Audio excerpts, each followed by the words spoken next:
Good evening. Thank you so much for joining us. This is the main news on Camnet TV, coming to you live on Topstar channel 106 on Kenstream app. We are also streaming live on Facebook, Camnet TV, as well as on our YouTube channel, that is Camnet TV. Here are the headlines in our news tonight. NAQEZ demands 20% of the national budget to be allocated in the education sector. Farmers push for irrigation funding to end onion potato imports.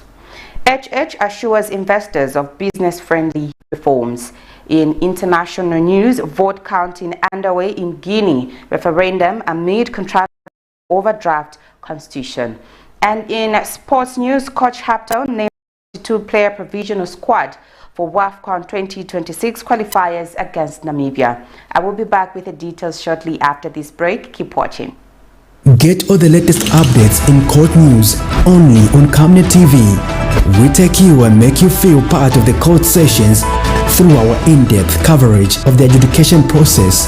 Get informed on those who have been arrested, delayed and denied the police bond or bail victims, persons taking plea, court adjournments, verdicts, and those administration issues in the judiciary. You can also follow and give us a like on our social media platforms. Camnet TV, not just another channel. With the news in detail, my name is Sylvia Zulu. The National Action for Quality Education in Zambia, NAQEZ, has called on government to allocate not less than 20% of the 2026 national budget to the education sector ahead of the presentation this Friday. NAQEZ Executive Director Dr. Aaron Chansa, in an interview with Camnet News, says Zambia must align with global education commitments, which require UN member states to dedicate at least 20% of their national budgets to the sector. He says the demand is not coincidental but anchored on the fact that education remains the most important driver of national development.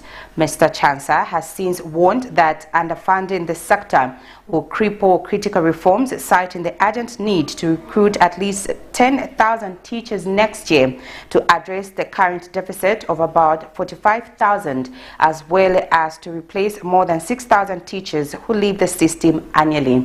He further noted that additional resources are required to complete stalled infrastructure projects at public universities, upgrade teachers' skills and motivation, purchase desks and computers, and provide the 1.5 billion kwacha needed for textbooks and equipment to implement the competence-based curriculum. NAQEZ expects not less than 20% allocation to the education sector. This is because firstly, Zambia is part to global education binding treaties that indicate that UN member states should be able to spend at least 20% to the education sector. This is not coincidental, but a necessity, especially that the sector is the most important sector, and also because we have a lot of challenges in the sector in Zambia. Number one, we need at least 10,000 teachers to be recruited next year. Currently, the country has a deficit of about 65,000 teachers. So recruiting less than 10,000 when the ministry is losing about 6,000 will not be able to help this country. We also need money to be able to complete hostels at various universities, and also complete the construction of the King Lewanika University, the FTG investing in Luapula, and also attend to teacher motivation. The president, a lot of ministers have promised to upgrade salary skills for teachers. This has not come to pass. Would want to see teachers motivated, but also buy more computers, more desks, but more importantly, make sure that more money is put into curriculum implementation. And our expectation is that at least 1.5 billion kwacha be allocated for curriculum implementation in order to buy new textbooks and also equipment to completely and practically shift from some outcome-based curriculum to the new competence-based curriculum. The Zambia National Marketeers Credit Association, ZANAMACA, has praised the government for the consistent and transparent disbursement of the Constituents Development Fund, CDF, describing it as a transformative tool that is changing lives across the country. ZANAMACA President Mupila Kameya has commended President Hakainde Hichilema and the New Dawn administration for ensuring that the funds are reaching communities on time and being applied to critical needs.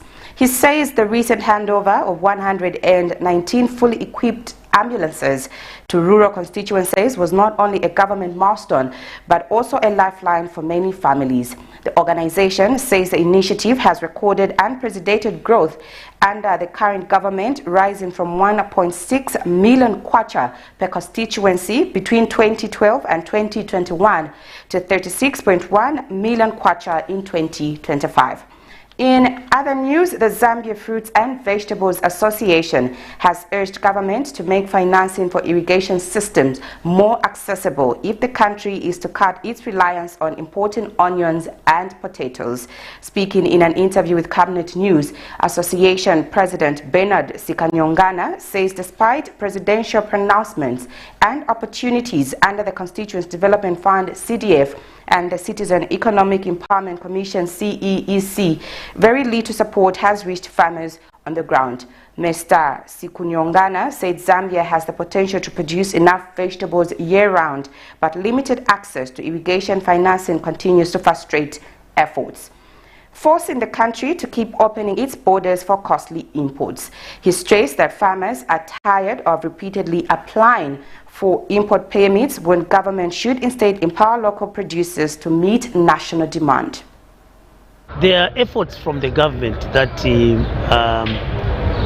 they've created an opportunity for us to borrow money, put up an irrigation system, so that probably at the end of the day Zambia can stop the importation of fruits and vegetables. So I think the notable one, we have SAF, we have CDF in the districts, we have also CEC, being an arm of government, also supporting such events like irrigation system. But we haven't seen much on the ground. We haven't seen much. From the government, the policy pronouncement from the president has been very visible, but we still have a challenge to these institutions that running these institutions for people to access loan, and this, that Zambia can stop now the importation of these crops. And it's my hope and prayer that somebody one day will remember of answering this appeal that we are asking. I know the government has considered supporting mini irrigation centers at each one is farm, but those that are handling finances, we still have a challenge to access those finances. And probably is my appeal from the government as well, Minister of Agriculture, to say how best can we handle this issue, because the pronouncement is very clear, but to where we're supposed to get these facilities. And we hope and pray that through our appeal, one day this will become visible and that we can stop the importation of these crops. The Alliance for Community Action, ACA, says this year's national budget must go beyond impressive allocations and instead guarantee integrity in the use of public resources. Speaking to Camnet News, ACA Programs Manager Jimmy Maliseni says Zambia's problem has not been the lack of allocation of funds, but the consistent abuse, waste and failure to spend money by government institutions. He warned that citizens continue to be denied services despite increased allocations to programs such as the Constituents Development Fund, CDF, the health sector, and the Farmer Input Support Program, FISIP. The organization now expects Finance and National Planning Minister, Dr. Stubeko Msokotwane, when presenting the 2026 national budget this Friday, to outline clear measures on how government will ensure that allocated funds are protected from misuse and deliver value for money.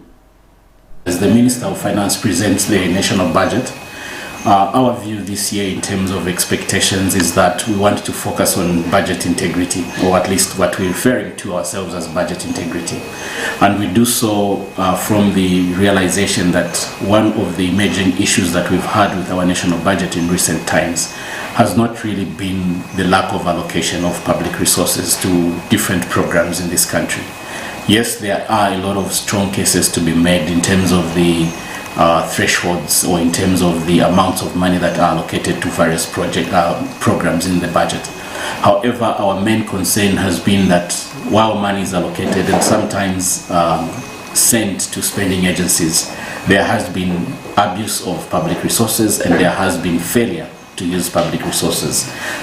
Both those instances have resulted in citizens not being able to enjoy the intended public goods and services. So if we take the Constituency Development Fund, for example, every year there's a celebration of the increase of the CDF amount.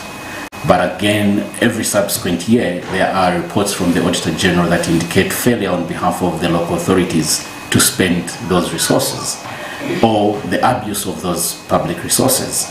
And we've seen this in the health sector, we've seen this in the agriculture sector. So what we want to hear from the Minister of Finance this year is what measures the government is going to put in place that we have stronger budget integrity, where public money first and foremost works for its intended purpose, and secondly is protected from abuse. As we have seen in the past, corrective measures have never been sufficient, and sometimes it has not been possible for us as a country to recover public resources that have been lost. So what we want to hear from the Minister of Finance, for example, under the Farmer Input Support Program, how are they going to ensure that more ghost recipients that are still on the system are removed? Republican President Hakainde Hichilema has assured investors of Zambia's commitment to enhancing the business environment, upholding the rule of law, and removing barriers to investment. Speaking at State House during the first Quantum Minerals investor delegation, President Hichilema expressed appreciation to First Quantum Minerals and its investors for their decision to invest in the recently commissioned S3 project. He noted that the S3 project is already contributing to the country's copper production, supporting Zambia's target of 3 million tons per year. Meanwhile, Tristan Pasco, CEO of First Quantum Minerals, commended the government's investment-friendly policies, saying they have redefined the landscape of investment in the country. For us as a country, this is our priority, to improve the operating environment, business operating environment, so we can have more investments. I'm very delighted with the First Quantum investment, so we can create jobs, business opportunities, and indeed, if you like, enhance the treasury income, because that's the way it works. Then we can support overall the improvement of infrastructure and other things that support investments. But so this is a country that since we took office 4 years ago, we embarked on reforms in many areas.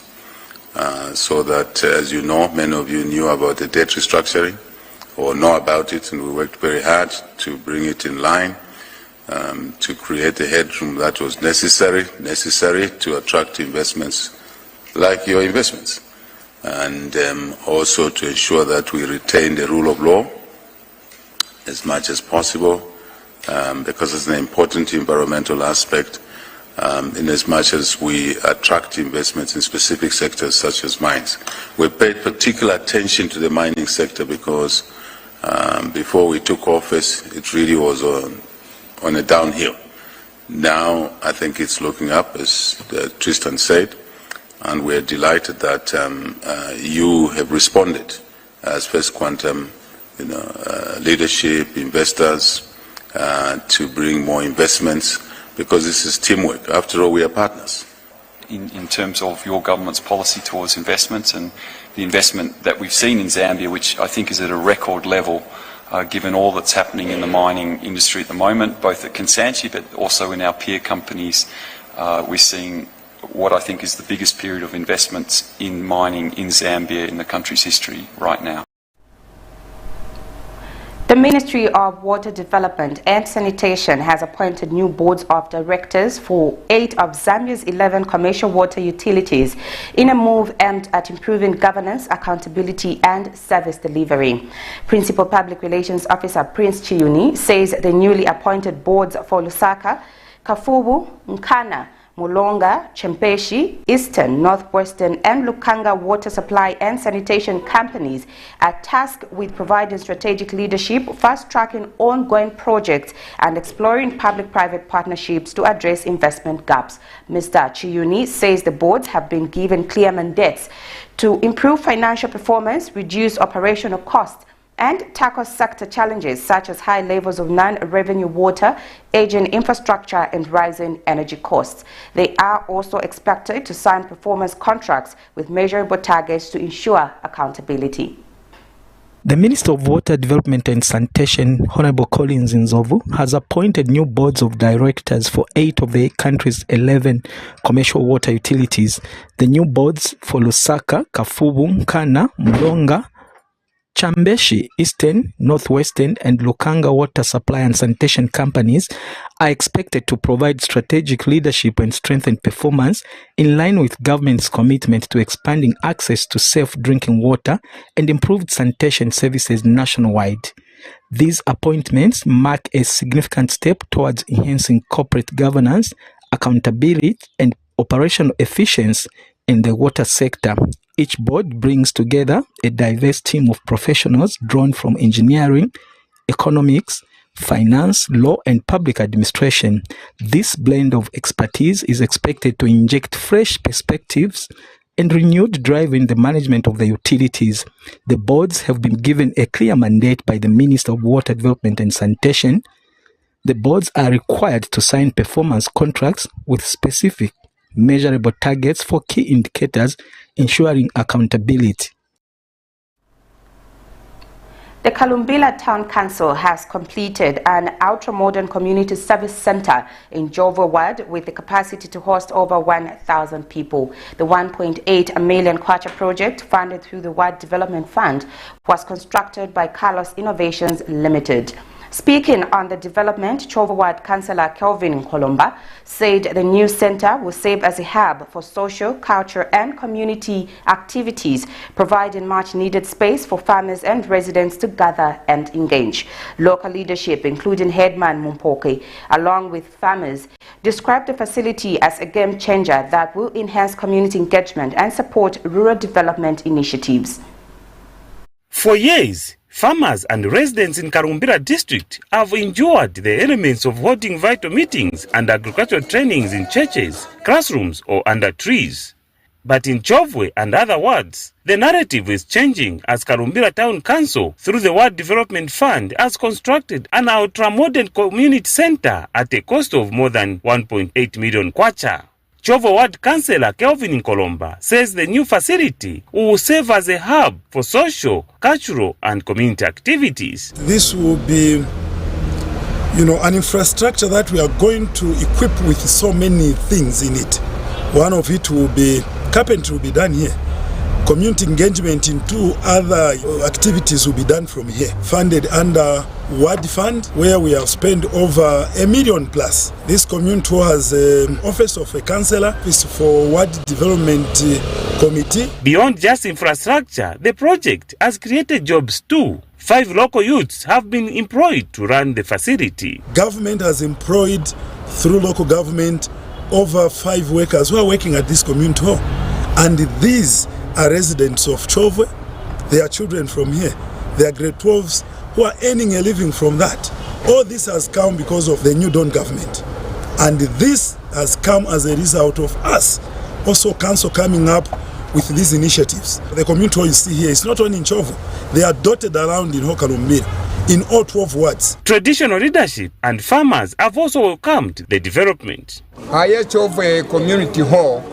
In the past, we had challenges where to have meetings from, training, so we ended up having these programs in churches, schools and under a tree. But with the coming of the community center, We thank government for constructing such a facility here, and we urge government to also put up such facilities in other districts. For Lubanza Block Extension Officer Benedict Timba, the new facility offers a conducive environment for effective community engagement and agricultural programs. They have built a community center, a community hall, where all gatherings are being held. We've stopped going at schools under mango trees. This time it's very comfortable. You just enter the community center hall, then the meeting is conducted under a conducive environment. With Chovwe and other new community service centers now operational, Karumbira is set for improved community engagement and accelerated agricultural development. Krivach Tuta reporting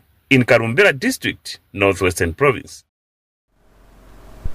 The Conservation Farming Unit, CFU, says efforts to promote climate-smart agriculture are being undermined by farmers' limited access to essential tools and equipment from agro-dealers. Speaking during a farmer coordinators training in Shimukuni area of Chiwombo, Farmer Coordinator Wipa Macha highlighted the challenges farmers face in fully implementing conservation practices due to the availability of vital equipment. CFU Project Coordinator Dr. Oliver Kandela Bulaya stressed the critical role of equipment suppliers and agro-dealers in supporting farmers to respond to climate change.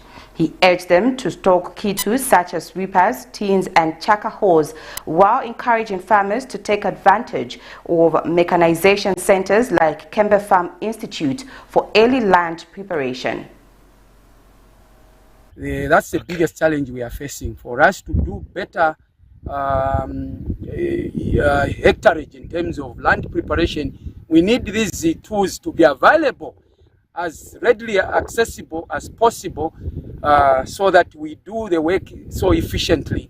You know, without tools, without these better tools, a farmer cannot have better yields, or maybe he or she cannot do better in terms of doing the land prep.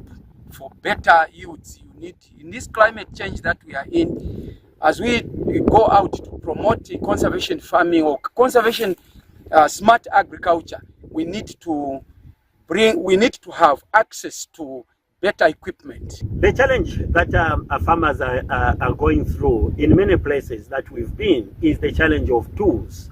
Central Province and the other parts of Southern Province, we are having challenges of accessing tools in many places where farmers are. And for us as Conservation Farming Unit, we are creating demand in these communities where we are working with the farmers in terms of promotion of conservation agriculture.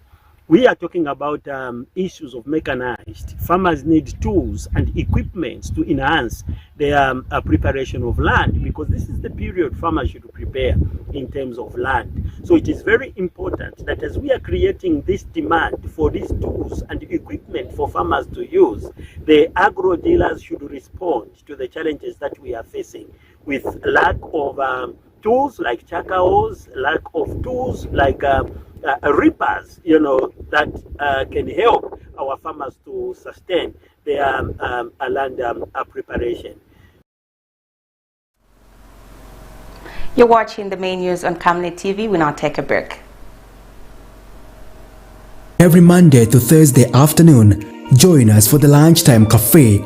We get to bring to you emerging stories making the headlines, midday news, and we remind you of what political leaders and governance actors said back in the days. In Forgotten Stories, we emphasize to you the importance of eating healthy foods and leading healthy lifestyles on the Nutrition Corner. Get the latest updates in sports and critical interviews. Because we value your contribution to national matters, we accord you an opportunity to share your perspectives during the viewers' reactions. The Camnet TV Lunchtime Cafe is an all-inclusive buffet. Camnet TV, not just another channel.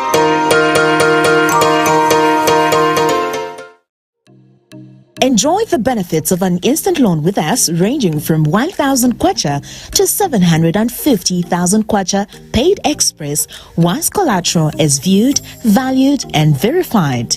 Call us on 0763 595 359 or 0779 432 993.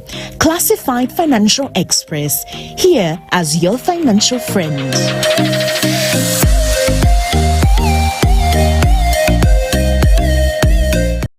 Are you looking for a reliable and efficient courier company with international standards?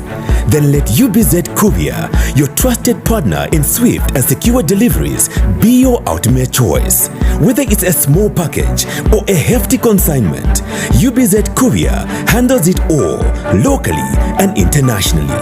Our modern call center ensures personalized attention for every client. For seamless deliveries within Zambia and beyond, trust UBZ Courier. Call us now on +260 763 062 680 or visit us at plot number 15 Mwapona Road, Woodlands, Lusaka, Zambia. UBZ Courier, a world-class brand that can be trusted.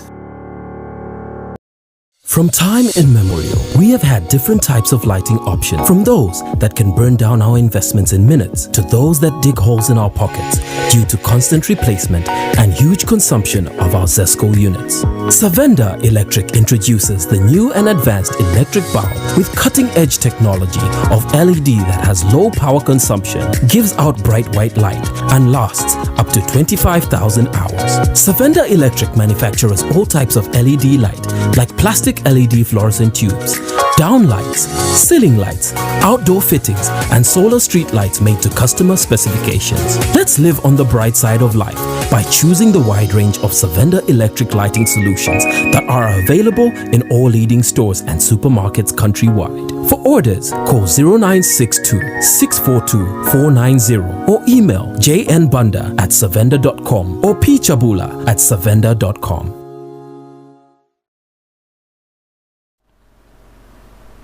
Thank you so much for staying with us. In international news, vote counting began Sunday evening at several polling stations in Guinea following a referendum on a draft constitution that could allow the country's military leader, General Mamadi Doumbouya, to run for the presidency. The referendum is seen as a critical step in Guinea's transition from military to civilian rule, but critics argue it is a power grab.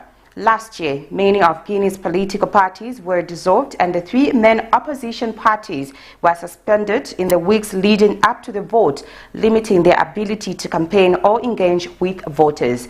The opposition called for a boycott of the referendum. Here is a roundup of international news. Votes counting is underway in Guinea following a controversial constitutional referendum that could reshape the country's political future. The draft constitution, pushed by military leader General Mamadi Doumbouya, could pave the way for him to run for president 4 years after seizing power in a coup. The vote is seen by critics as a power grab, with key opposition parties suspended just weeks before the referendum and many calling for a boycott.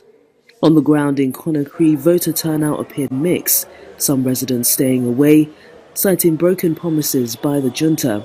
Still, Doumbouya remains popular with many young Guineans who see him as a symbol of hope for a more developed and stable Guinea.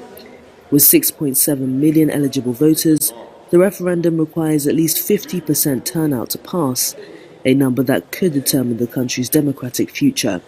Official elections are expected in December, but all eyes are on the counting for now. The Democratic Republic of Congo is rolling back on its all-out ban on cobalt exports. The world's top producer of the mineral says it will now control global supply through strict annual export quotas starting October 16th. For the rest of 2025, miners will be allowed to export up to 18,125 tons of cobalt, a key material in electric vehicle batteries. Annual caps will rise to 96,600 tons for both 2026 and 2027. The ban, in place since February after cobalt prices hit a 9-year low, had triggered force majeure declarations from major producers, including mining giant Glencoe. The quota system backed by Glencoe aims to reduce oversupply, support prices and tighten market control, especially in the face of the rising conflict in eastern Congo, where illegal mining is helping fuel violence by M23 rebels. Congo's regulator says 10% of cobalt exports will now be reserved for strategic national projects and that it can buy. Authorities in southern Congo are scrambling to curb the spread of Ebola. The WHO has found that the deaths from the disease nearly doubled in the last week, standing at 31. More than 900 people have been in contact with the virus so far. Now a new vaccine drive is underway in the outbreak's epicenter. Defense against Ebola Zaire species. We currently have 3,500 doses available in the country, with 760 already delivered to Bulape. More than 500 healthcare workers and contacts have received their vaccination, offering them crucial protection. Additionally, a further 45,000 doses are expected to arrive in Kinshasa soon. A fresh Ebola outbreak was announced by Congolese authorities on September 5th in Boualap in Kasai region. The Africa Centers for Disease Control and Prevention says the virus has now spread from 2 districts.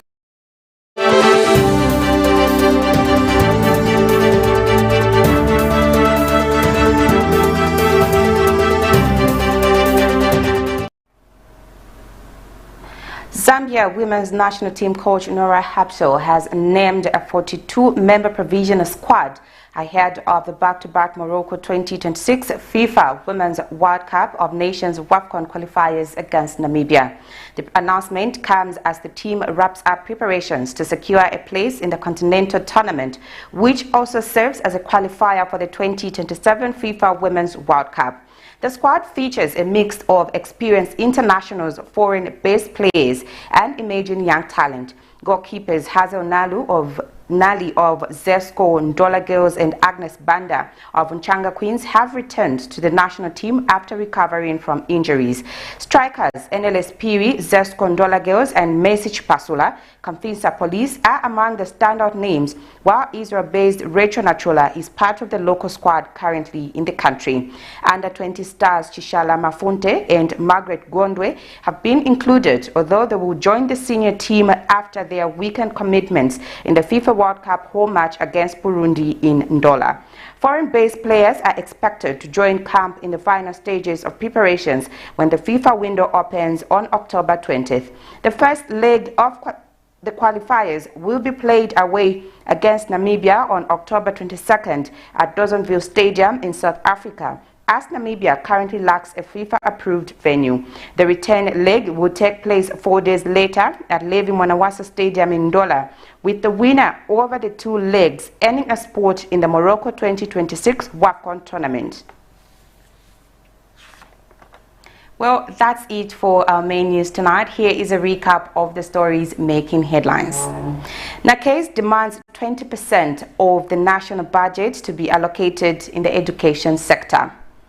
Farmers push for irrigation funding to end onion potato imports. HH assures investors of business-friendly reforms. In international news, counting underway in Guinea referendum amid controversy over draft constitution. And in sports news, coach HÄUPTLE names 42-player provisional squad for WAFCON 2026 qualifiers against Namibia. We now look at the Camnet verse for the day, coming from the book of James 4 verse 17. Therefore, to him that knoweth to do good, and doeth it not, to him it is sin. Thank you so much for watching. My name is Sylvia Zulu. Remember, you have been catching us live on Topstar channel 106 on Kenstream app. We are also streaming live on Facebook, Camnet TV, as well as on our YouTube channel, Camnet TV. Thank you so much for watching. Good night and God bless you all.